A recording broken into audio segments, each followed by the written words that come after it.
Hello guys, welcome to my channel. তো এটা ছিল সেই লক্ষ্মী পুজোর ব্লগ।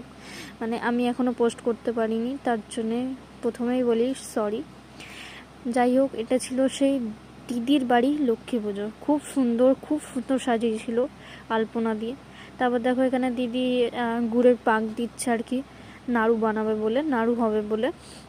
তো এখানে সব, আর এখানে দেখো ঠাকুরমশাও চলে এসছে। তো এখানে আবার অঞ্জলি স্টার্ট হবে, তো আমিও অঞ্জলি দিয়েছি। আর সত্যি কথা বলতে গেলে লক্ষ্মী মায়ের মুখটা আমার খুব মিষ্টি লেগেছে, খুব মিষ্টি, মানে তোমরা না দেখলে তা বলবে।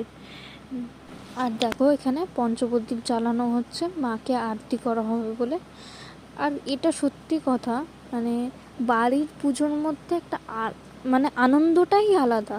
মানে লক্ষ্মী পুজোর মধ্যেও দেখো আমরা কত আনন্দ করেছি, মানে একসাথে সবাই পুজো দেওয়া, অঞ্জলি দেওয়া। তো তারপর অঞ্জলি দেওয়ার পর একটু আমরা বসেই ছিলাম ঠাকুরের কাছে। আর সব থেকে ঠাকুরের কাছে বসে একটা শান্তি পাওয়া যায় আর কি। মানে যখন আমরা বসেছিলাম তখন একটা শান্তি পাওয়া যাচ্ছিল আর কি। তো দেখো এখানে লক্ষ্মী মায়ের আরতি হচ্ছে। আর এখানে তারপর খেতে বসেছিলাম আমরা। খিচুড়ি ছিল, আলুর দম ছিল, বেগুনি ছিল।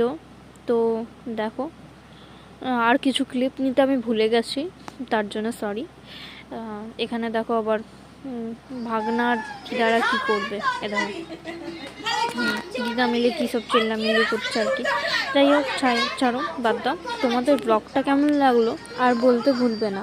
আর এখনকার জন্য টাটা, তোমরা ভালো থেকো, সুস্থ থেকো।